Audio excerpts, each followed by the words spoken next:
My name is Abuelsamid. I'm a principal analyst with Navigant Research, and I lead our mobility research service at Navigant, covering automated and connected vehicles. So, the things that are going on here at NXP Connects are very much in the wheelhouse of the things I do on a daily basis. And we've got a very interesting panel today to talk about autonomous vehicles and what is the payoff for car makers.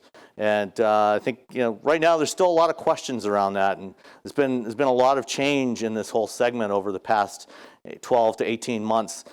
We've seen some companies that have started to do some tentative commercial deployments, and we've also seen some setbacks like the Uber crash last year, and even the commercial deployments we've got out there are, as I said, very tentative. There's still nobody actually operating anything that's a truly driverless mobility service. So first off, I'd like to bring up our panel, starting with Rachad Youssef. He's the VP of Product Management for NIO. Rachad, see. Wesley Shao, the Director of Autonomous for BYTON, another EV startup. Hey, Wesley. Vijay Albuquerque, Senior VP of Strategic Initiatives for Luminar, a leading LiDAR developer. And Alexander Tan, the VP and General Manager of Automotive Ethernet Solutions at NXP, our hosts. And before we get into the conversation, we're going to just watch a quick little video here that NXP's put together, and then we'll dive right in.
So this morning, I assume most of you were probably in the initial keynote with Kurt talking about. One of the things he brought up was how many people die on the world's roads every year. It's about over 1.3 million people a year now globally, and so safety is obviously one of the key drivers for the development of automated driving technology. You take the human out of the driving loop as much as possible. But there's also a lot of other factors, things like traffic congestion, air quality, and cost, the cost of mobility, the cost of transportation, trying to drive that down. And so I want to start off the conversation here with, where will the safety versus cost debate lead the industry? Obviously this technology is not inexpensive, and so we've got to balance how we're going to do this. And so let's start with Alex. Where do you think the safety versus cost debate is going to lead the industry in the development of this technology? Sure. That's an excellent question.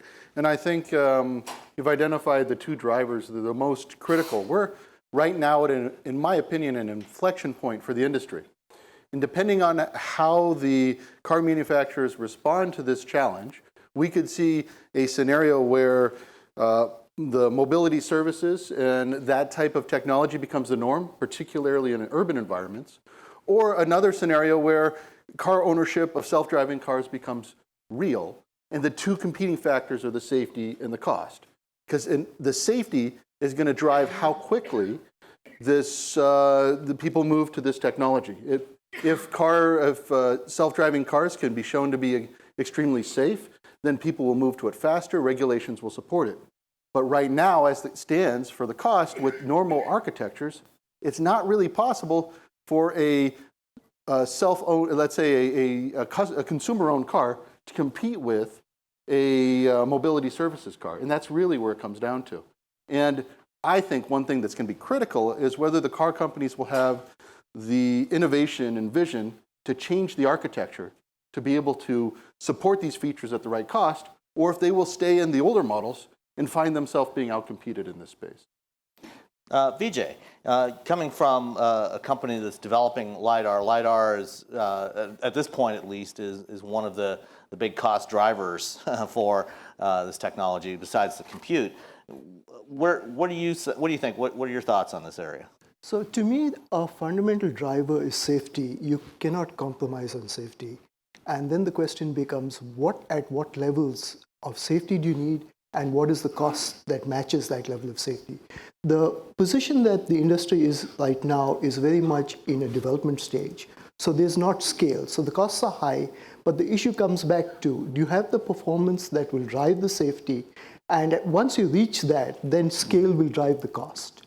So it's safety first, making sure that the elements within the system meet the safety requirements. And we are still not very close. I mean, the deployments currently are hundreds of vehicles, not thousands. And real scale happens at hundreds of thousands. So we're a few years away. But I think taking the appropriate steps to drive safety first, make sure that we have the key safety elements. And I will give you a very quick anecdote. I mean, humans drive, we have two eyes. We can do remarkable things with two eyes. We've been driving cars for 100 years. Computers find it much more challenging. Driving a car for a computer is not that easy. Driving a car with a computer and two cameras, it happens, but you get 99% reliability, not good enough. You need 99 with 10 nines after that. And that is going to take partnerships, it's going to take development, and it's going to take really a strong focus on safety first, and then cost will come with scale. Rachad and Wesley, both of you are representing EV startups, which, as we know, breaking into the auto industry is extremely challenging. It's very difficult, and it's hard even for established companies to be profitable and be self-sustaining. With the adding on the cost of electrification and then the cost of automation, how does this impact your companies? Wesley? I think Vijay presented a very nice formula of safety first and then scale with the cost. That's all correct, but I think we missed another variable in this equation, which is time. How long does it take to do this? So if you throw time into this equation, then I would say, if you can't achieve safety for the next 10 years or 20 years, what good is this cost discussion, right? So I think right now, I don't see the way of cost of autonomous driving coming down. And until that does, and this discussion is rather moot, ask yourself, how much are you willing to pay for a level 4 autonomous driving option? Is it going to be $10,000, $20,000? And if you do this math, I don't think we need to have this conversation right now, other than just, yes, let's improve the safety and wait until we have hardware actually can drive the cost down. So are you saying that we shouldn't even really be focusing on higher level autonomy right now and really focusing on elements of the technology that can improve safety in the near term? Slightly different. So the car companies every OEM is working on autonomous driving technology because that is their survival. And this is not about cost or safety or whatever. Without doing this, we all know cars will drive themselves eventually in the future. If you look at that as a future, how can you not work on this? Because your survival depends on it. But that doesn't mean that they are going to bring the technology to the consumers before they're ready. Of course, safety is the number one concern, but there's cost. What's the point of bringing it to the market without making money? And your shareholder won't agree to that. Your board is going to fire your CEO for doing that. So with that in mind, everybody's working on it, but we're all watching and hoping the cost come down and the safety catches up. So the safety a lot depends on hardware innovation and also, more importantly, software. Today, the stack of the software is just not mature, and the accuracy, the recall rate, all of those different parameters are just not there. So that's where we are. Rachad? Sure. So certainly agree with everyone, and indeed time is a factor in this. I'd like to add another factor, which is the actual, I would say, pent-up demand for this as a safety and convenience feature. This is a pivotal moment in the industry. I think of it as when flat panel televisions were introduced. It really is going to change the way people perceive value. And there are going to be many business models around it, whether it's a share model, a ride-share model, or a car ownership model. With regards to timing and what it means to have a cost-effective solution in the market, I think it's up to us as new OEMs to really cordon off the area where we can be successful at and build off of it. In other words, there is a minimum viable product that is safe, that is desirable, that is usable, that can exploit this technology gradually as it matures. In our mind, certainly mine, it's not an all or nothing type proposition. There is a world in which you have a very capable level 4 system that can relieve a user from having the arduous task of driving in certain situations, and an AI system behind it and a sensor system behind it that can grow over time. What would you say what would be the operating domain for a minimum viable product as you see it? Would that be highway driving, urban driving? So without revealing too much, what I want to illuminate is that it's actually very much geography dependent and market dependent. There are situations that are particularly arduous in a market like Asia, and there are situations that are quite different, like a market like the US. For example, urban driving in highly congested situations in a city like Shanghai is an extraordinarily valuable use case, even for a personal ownership vehicle. And highway driving from San Francisco to San Jose on 101 is an extremely valuable proposition, just to make it sort of hyper-local in that sense. But those are just two anecdotal examples, right? So what we're looking for is how do we generalize these principles in the context of safety? Nobody's going to compromise on that. I think we all realize that this technology needs to be several times safer than a human in order for us to be able to convince users and the homologation agencies and so on to be able to launch this product. But there is a, let's say, pragmatic approach to how you roll out a technology in the early stages that can be supported by the technology curve as it evolves. So it's interesting you mentioned that it needs to be several times safer, and I was at another event in Mountain View yesterday where this conversation came up of why how much safer than a human does an automation system need to be before we start to deploy it, and hopefully start to get some real benefits. Does it need to be as good as a human? Does it need to be 50% safer, 500 or 5 times safer? I'd like to hear from each of you what you think. How much safer does it need to be to justify to start rolling it out? And do you think we're close to that at this point? Alex? Sure. So I talked to a lot of car manufacturers. I also talked to the folks like that are doing the shared mobility, so Uber, Waymo, those type of companies.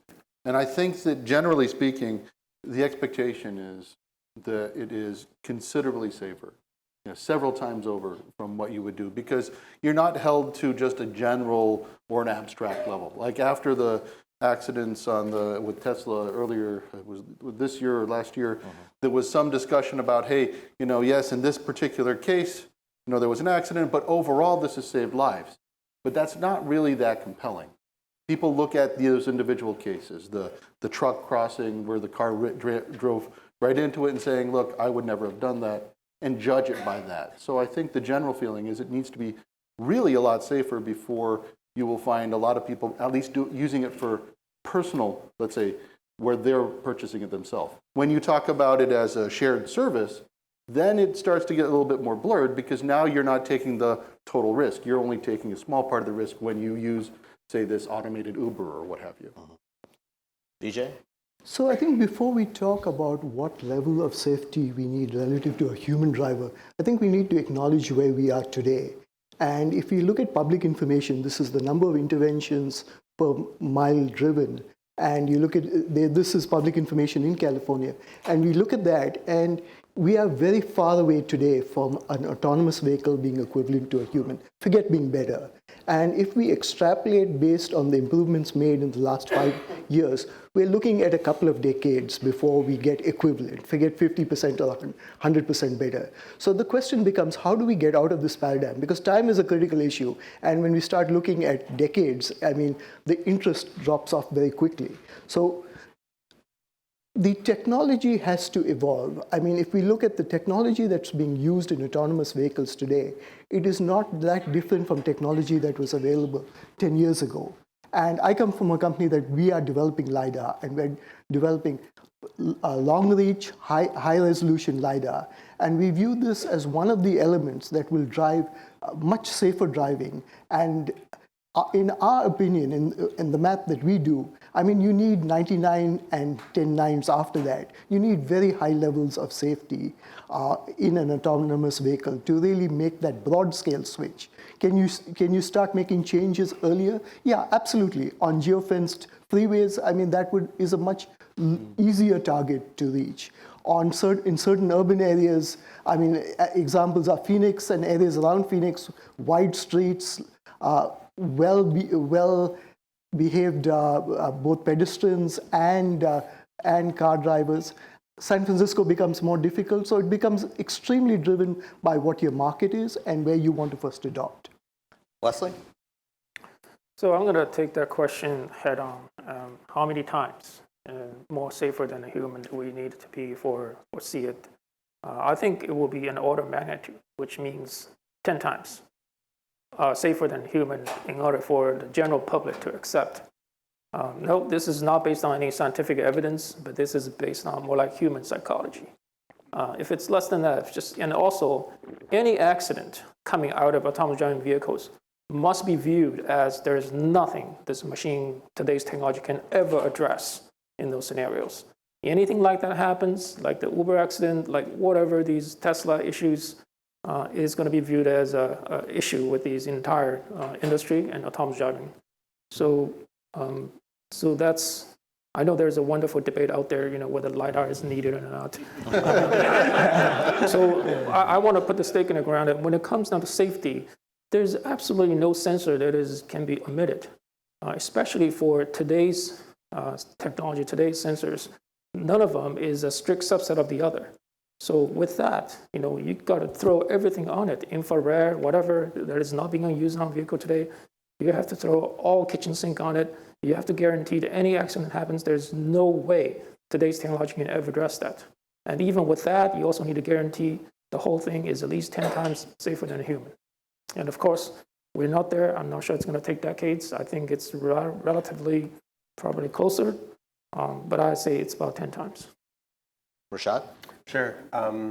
Yeah, certainly I believe that, let's say, within the range of an order of magnitude is the right target. But again, that is, I assume, very much in line with human psychology. You want to be able to say, this is 4 times better, this is 10 times better. You don't want to be able to have fuzzy math in people's mind.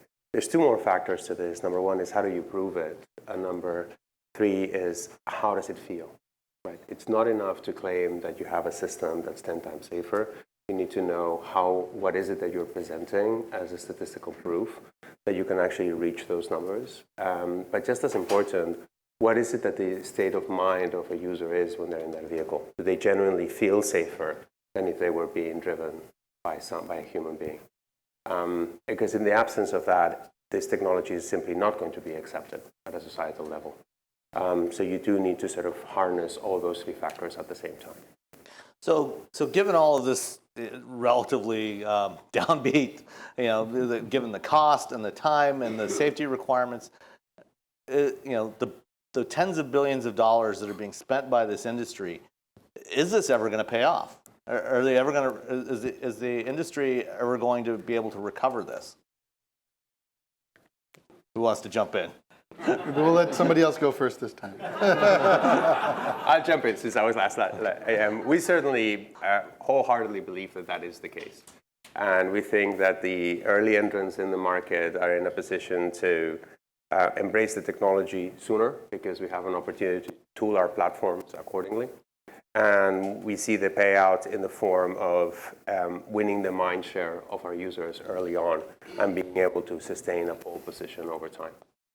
Of course, that doesn't come at the compromise of safety, and of course, we can't fudge are math, right? At some point, you can't expect your investors to tolerate you selling a product at a loss. But what we are doing is we're investing early. We're investing in the use cases that matter the most. And as a result, we feel that we can pragmatically grow our product over time so that we end up having a solution in the market that is compelling. It's fair to say that in terms of a payoff, today most of the startups are really being fueled by the investor community.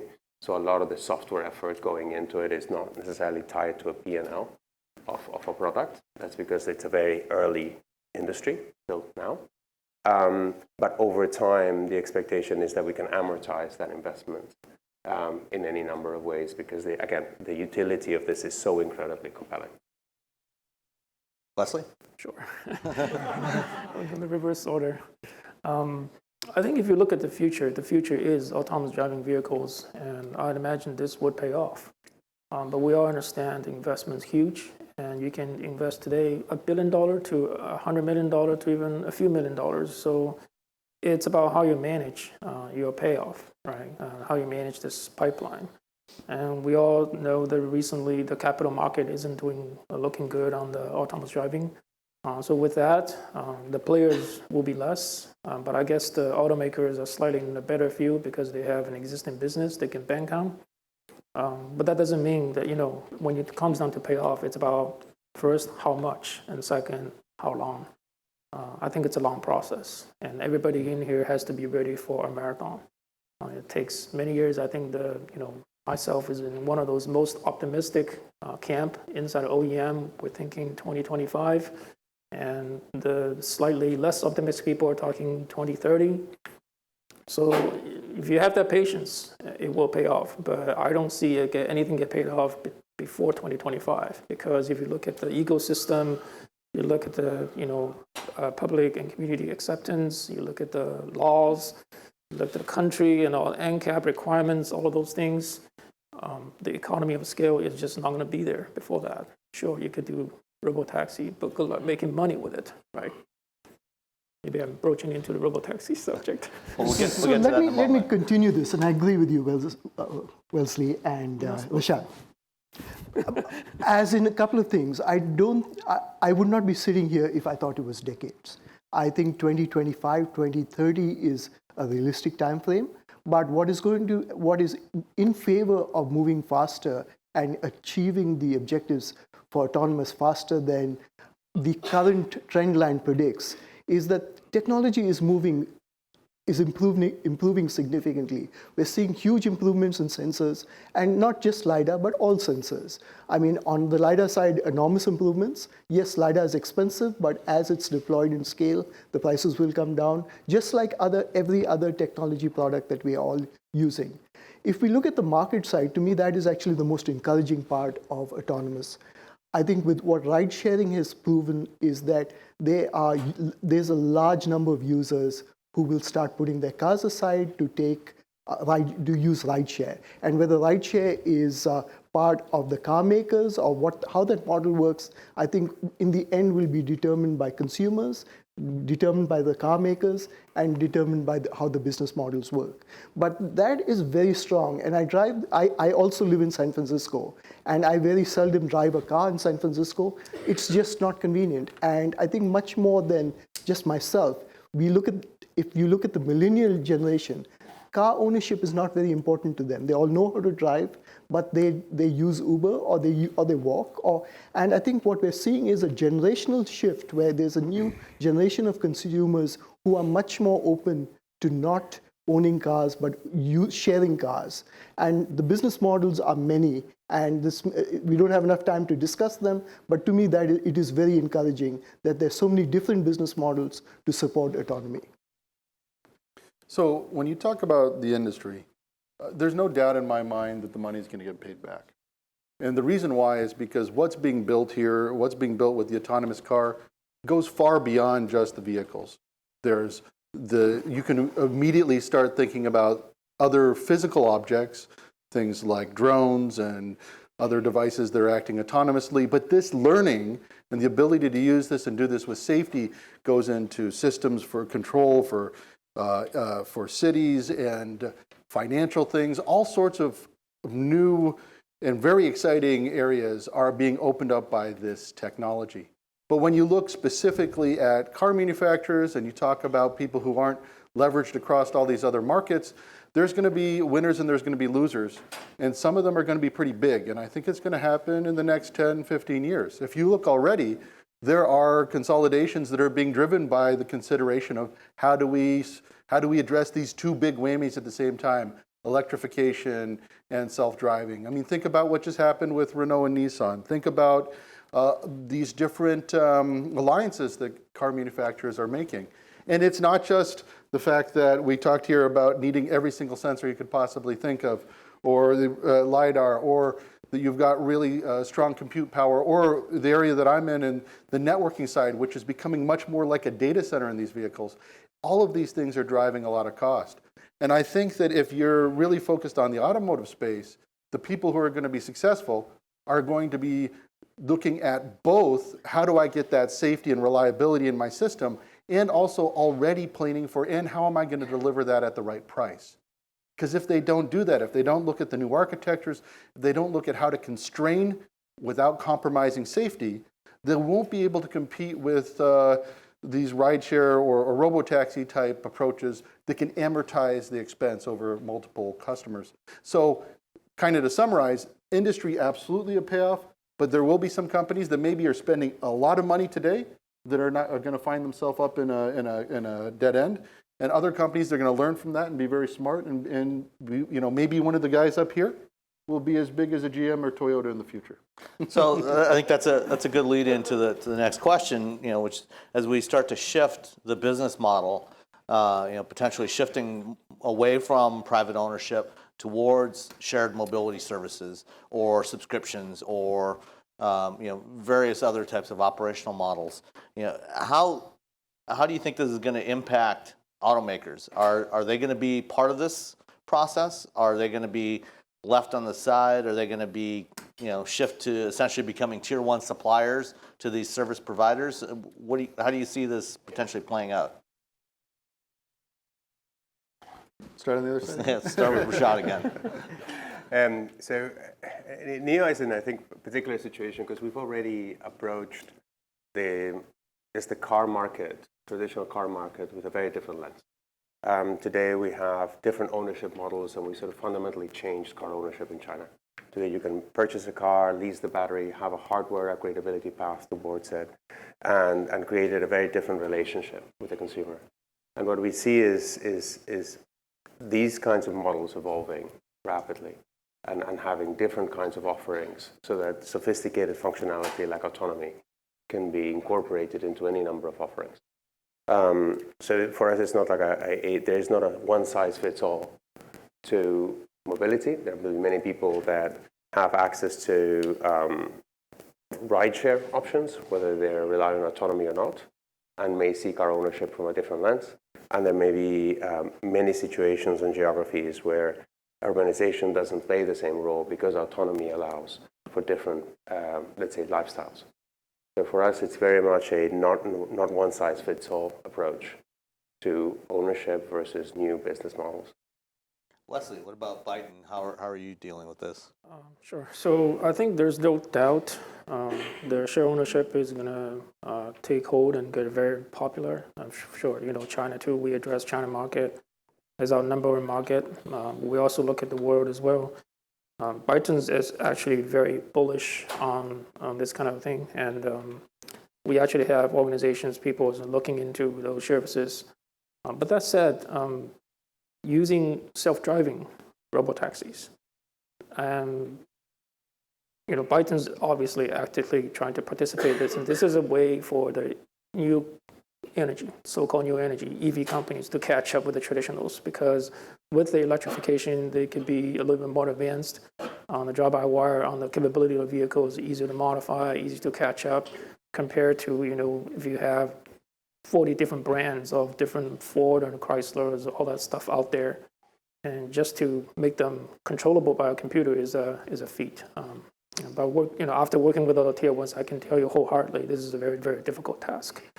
So, but that said, before 2025, if the hardware scale is not there, you try to do robotaxi, you try to recoup money from those business models, I would say it will be very hard. Because if the software is not ready, you're not safe enough, you have to equip these cars with your safety drivers. And by any means, these are not normal drivers. These are not just regular human beings sit there and take over the vehicle in case it's safe. Chances are they are engineers, okay? You can, just really easily recoup money out of this. Maybe Waymo can with the most advanced algorithms and all that. And so hardware-wise, you're looking at $20,000, $30,000 of equipment, even at year of 2023. And plus the human side of the business, I don't see how you can do this easily. But however, there are benefits of doing that. It allows you to collect data, it allows you to enhance your algorithm, allows part of your development, and it's a great story to tell. And maybe in certain places, let's say airport, certain campuses, you can deploy them completely without a human driver. And you can have infrastructures like painted lines and the cars just follow and doesn't do overpassing other vehicles and whatnot. So these are many different places, and local governments are going to exploit, and I'm sure the OEM is going to happy to participate because the OEM, remember, they make the safest cars by any standard compared to other golf cars you can see around running on a campus. Right? So that's OEM's advantage. So that's my prediction. DJ? So my take on this is a little different, and I see the next 5 to 10 years being a period of development and learning, both on the hardware side and on the software side, where on the hardware side you will see new generations of hardware, and then on the software side, as you get improved performance at lower cost, you will get software that also moves the bar forward. And it is going to be very much driven by how much you can move the bar forward to a point where the costs meet the economies of this type of business. Because otherwise, it's great that you have the technology, that you have all of the learning, but we will never get to scale unless we have a business model that is sustainable. And I view this actually as positive, very positive, because we see new technologies on both the hardware side and then software leveraging the new technologies that will move us forward significantly in the next 5 to 10 years. And we see this being driven both by the robotaxi-based companies and very much by the car makers. Alex? Great. Sam, let me ask again, just make sure I understand, because after all the answers. Yeah. So the question was, when you talk about robotaxis and these new business models, what is the role for OEMs? Do they become tier ones? Yeah, how do you see this impacting the OEMs? How is their business going to shift if we do have this shift towards new types of revenue streams from private ownership? Thanks. So this comes back to my first point on inflections. This is, I think, a time where we can see a real change.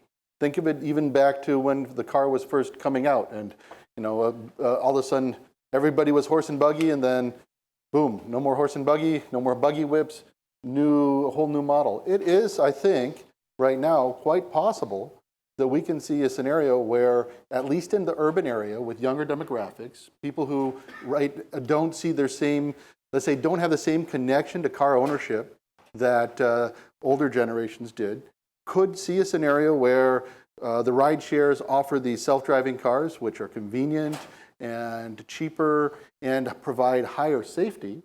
And if it takes too long for alternative let's say, offerings from the mainline OEMs, I think it's quite possible that they may end up fighting for the business of being a supplier to those? Exactly, being a supplier. And of course, that's not a business that any OEM wants to be in. Completely different returns. You don't get the same kind of return on investment if you're selling to a fleet for car rental versus selling to private ownership. But this is really the challenge in front of the car manufacturers. And I think that this could happen a lot faster than a lot of people think. Because if you think about it, everybody's got a smartphone in your pocket and you're all used to texting and email and what have you. It was not that long ago that none of us had this. But can you imagine, going without it now? No, it's more important than your watch. Your watch, right? your wallet. Excuse me. So from that perspective, I think this is really a chance for this kind of change to happen. Okay, so I want to ask one more question of you before I open it up to some questions from the audience. Is, what do you see as the benefits for drivers and passengers at different income levels? Today you look, these mobility services, ride-hailing services are growing at a fairly rapid pace, but they're also still fairly costly. And especially when you're looking at urban areas, urban areas have a large percentage of the population that tends to be lower to middle income and can't afford to use these services for all of their transportation. For me to get to an 8-mile trip to Mountain View yesterday was $20 each way. That's not the sort of thing that a lot of people can afford to use all the time. How do you see this shift in technology impacting mobility for people at different income levels? I guess Let's start. Okay, go ahead, Alex. Okay. I was going to start with in the middle. Why don't we BJ, start with BJ? Sounds good. I think it's driven very much by the demographics and the economics of the different populations. So if you take metro areas right now, and a good example would be San Francisco, where you have a homeless community, and then you also have a large community of young professionals. I don't see how rideshare, unless it is supported and subsidized by various means, is going to help the homeless population in the very near term. But I think the middle income group in metro areas, I think, are very ready for rideshare, because the costs are many, and it's not just owning a car. It is parking your car. It is your insurance payments. It's the hassle of just driving. And I think it's also, if you think about it in a broader context, it changes how you live your life. You don't need a garage anymore. It actually, your house does not have to be that large. In San Francisco today, there are many new apartments and condos where there's no parking space allocated. They've already started to make that shift. And I can see that trend moving actually very rapidly, driven by ride sharing, but also when your biggest single cost in ride sharing is today your driver, the moment you replace your driver, the economics become much more clear. And for those of you who use ride share, I mean, there are various levels of ride share, but actually the shared ride share where there are multiple users in a car is remarkably economical. And I think that's a model where, is there always one passenger in a car, like we see every morning on 101? Or do you have 5 people in a car? And I think that changes the economics and changes the access to autonomous cars. Wesley? Yeah, I think I have to agree with this, because for the two extremes of the folks, this probably not going to be helping you very much. But for all the people in the middle, this is just yet another tool that's potentially more affordable and inexpensive.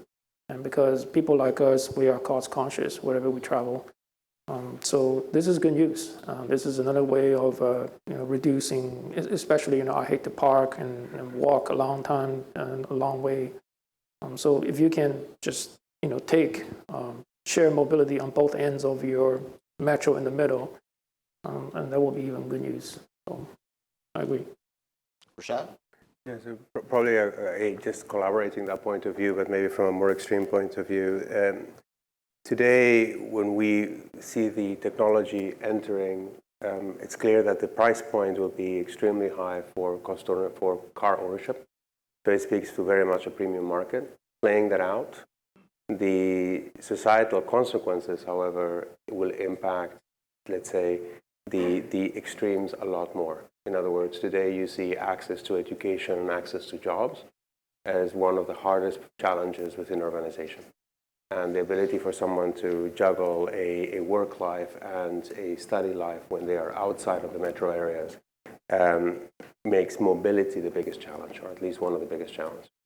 When can you get mobility to the point where it's both convenient and cheap enough for people to be able to access the job centers and education centers? That's when you will see the true societal change, right? But I think that to me is sort of the ultimate payoff of this entire technology. So we do think that there's sort of a a long road ahead to get there, and there is a world in which this technology lands, let's say, in subsidized robo-taxi fleets in certain situations or in premium vehicles in others. But ultimately, once the supply chain is established, once the problem is completely understood, that it has ramifications throughout society, and it really changes the way people move about a city and gives them advantages that are simply not available today if you're, especially in places like San Francisco, require, I think it's over 2.5 hours sometimes to cross the city if you rely on public transportation, San Francisco being one of the worst cases. Alex? So this is, I think, one of the main reasons why this is such a revolutionary concept. And the reason why is this technology of self-driving cars, arguably, unlike a lot of the other features that led up to it, where, for instance, you can do cruise control or what have you, the real difference here is the value is no longer the most to the driver. And the driver, outside of some specific regions, is usually the owner of the car. Now the value is to the passenger. You don't need a driver. And this allows children and elderly and people without licenses the same freedom of mobility that a person who has the economic wherewithal to purchase a vehicle has today. And so this is, I would say, arguably, the reason why, even though from a technology standpoint, we talked about how expensive it is, especially in car ownership, it would be initially targeted at a luxury vehicle. The biggest value is actually not to the people who are buying luxury vehicles, but people who would get an entry-level vehicle or who actually couldn't get normally get a vehicle at all because they're not drivers. And so this, I think, does really change access for people in general, and also choices for people, choices for youths, choices for elderly and where they're going to live and be. And in the long run, will have a bigger impact, actually, on how these cars are deployed and where they're picked up than maybe some of the first advantages of just having an easier commute. All right, and we've only got a couple minutes left, so a couple of questions from the audience. Right there in the third row. Yep, you.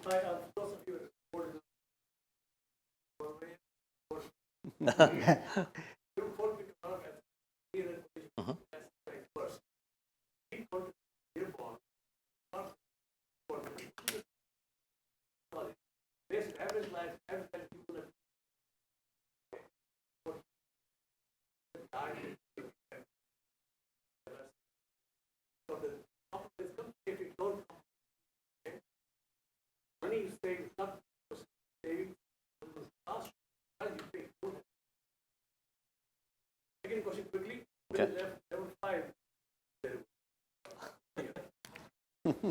Level 5? Anybody? Can you repeat the question?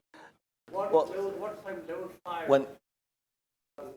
So I think the first part of that was more a statement about not compromising safety for cost, which I think we talked about at the beginning of this as well. But any thoughts on when we're going to get to level 5? An AV that can operate anywhere, anytime, essentially without restrictions. I can give the cop-out answer for me, which is I think it's largely sort of an academic concept in itself. I think the key is when can we have a level 4 system that satisfies the use cases that you as a person care about the most. So, and I think that is a gradual evolution, right? I think we referred earlier to geofenced areas as a potential early deployment, or certain constraints as an early deployment. But to have a system that can take on any situation, I would view that as largely unnecessary, in the sense that once you get to the right level of coverage, you've already arrived. So that's my lens on the problem. When will we get there then? That's a valid question as well. I mean, we can toss dates around in terms of a range. I'm certainly on board with what other panelists have said. I think that's more in the sort of 10+ year time frame. But I certainly think that we can get to very useful applications of this technology much earlier. So I have also a comment on that. So First, I don't look that old, but I did drive a Corvair. Until my parents found out that was the car that Ralph Nader made famous, and then they took it away. It was a cute car, just not safe. Second, though, I think that if you look around the world, in terms of the aspiration for level 5, you're going to see some, let's say, attempts at it before 2030. Now, there will be limitations. It was mentioned some geolocation, geoboxing, or other things like that, or also level 5 in a constrained environment like a theme park or something. But there will definitely be some manufacturers trying out the concept in the next decade. All right, one more. Does it make? It's better. Thank you. Does it make any sense to try and amortize some of the development here by having more advanced level 2 and level 3 type vehicles, where there still is a human driver, but the car can handle a lot more of the routine kind of things, gets you out of all the fancy sensor-based stuff and maybe route planning. So does that make sense? I can take a shot at that.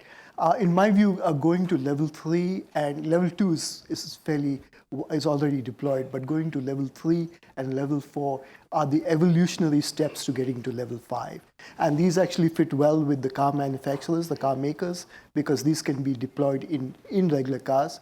Let's not decide on what sensors we do need or do not need, but I think in terms of the deployment stages, the evolutionary stages, these deployments will develop a lot of data, will give us a very good understanding of what is needed, and will also get the public more ready for this is the pathway to autonomous cars.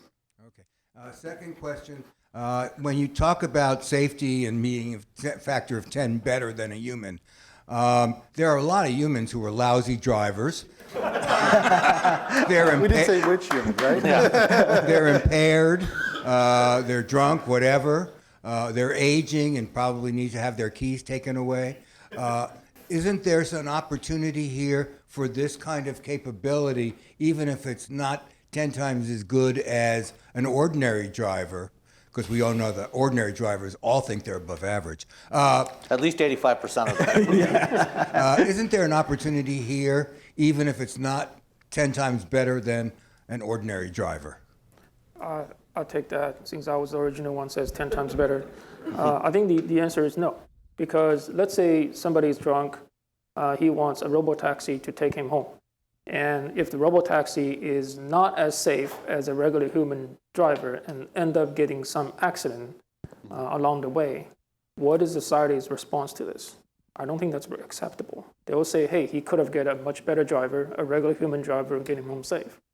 So regardless, this has to be 10 times safer. All I right, agree with one more back here. Hi. My question is kind of an extension of what you just said about collisions. So what is the current direction of liabilities in terms of if I'm in a ride-share autonomous vehicle and if that meets a collision, who is responsible for that? Would it be the car maker or would it be me kind of, like if I'm doing scuba diving, I will sign a waiver saying that I am putting myself in an autonomous car and I am responsible or liable. So what is the direction here? Because a car maker could end up paying up a lot if the liability lies with the car maker at this point. Yeah, I think that is an excellent question, and a question that we wrangle among ourselves all the time. But I always use this as an example. Maybe a lot of people in this room are experts, but let me ask this dumb question anyway. What car is Google using or Waymo is using in Arizona? Do people know the answer? Specifically. Okay, so a lot of people here do know. But if you ask this on the street, many people don't know. So why? Why do people don't even know, right? They're using Chrysler, FCA, whatever minivan is, because it doesn't matter. Who's going to pay for these accidents if these things get into trouble? What do you think it is?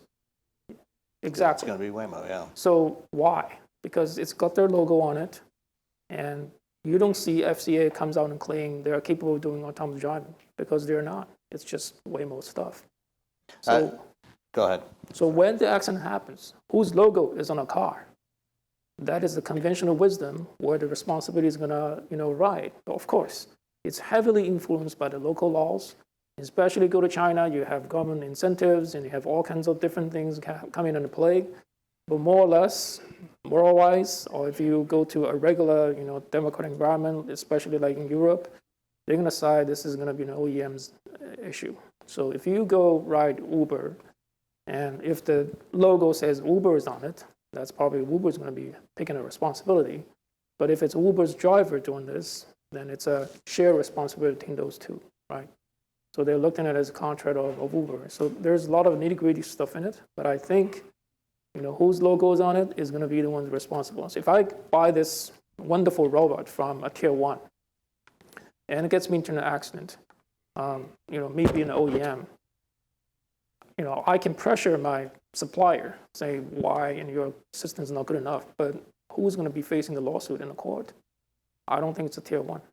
So yeah, and some manufacturers like Volvo have already said, they've announced that if their future vehicles are operating in automated mode, they will take full responsibility if an accident happens. And I think that increasingly that's going to have to be the case.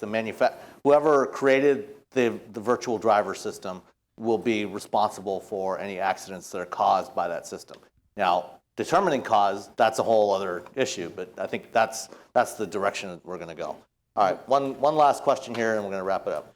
Thanks again. So cars are going from data center on cars to a robot on cars. I think we are all clear on that. The question then becomes, will tier 1s and OEMs make an effort to change the architecture going forward? Because it's taken them decades to add 10 Mbps Ethernet to add data. Will they add 1 gig? Will they add 10 gig? LiDARs need more than 10 gig, we know that. All the sensors need up to 50 gig. But will they make an effort to change the architecture bottoms up to eventually meet this need? And will that happen in that time frame that we're all comfortable with? I'm not seeing it, but are you guys seeing it? Well, go ahead, Alex, and then I'll chime in. No worries. So particularly when you're talking about the data rates inside of the car, the answer is absolutely yes. It's already happening. The 1 gig for Ethernet is a standard that's exists today. 10 gig is a standard that's in comments at IEEE and almost closed out. And they've already started working on 25 gig and actually even 50 gig. So really, and this is not being driven by the semiconductor manufacturers. This is being driven very much by the car manufacturers, particularly traditional OEMs in Europe, and also by the different partners that are providing the automation and other compute power. Having said that, not every company in the world is ready to take it from the bottoms up and make changes.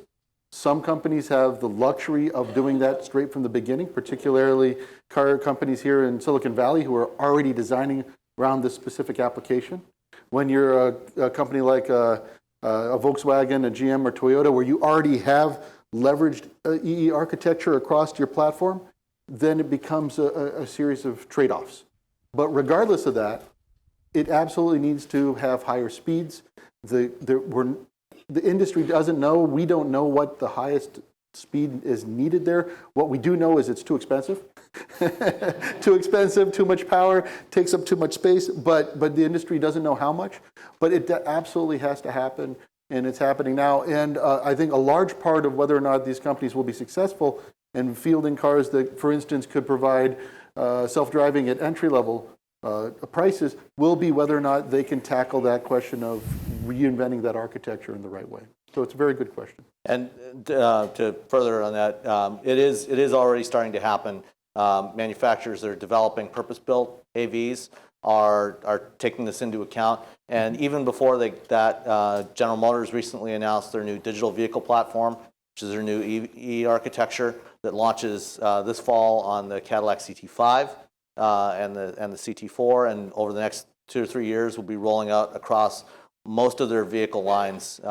And it has multiple networks in there with support for 100 megabit, 10, gigabit, and 10 gigabit Ethernet in all their new vehicles going forward. And I think we'll definitely be seeing more announcements like that from other manufacturers over the next couple of years on new model lines, particularly for those companies that are developing purpose-built EVs and AVs. So that architecture is definitely changing.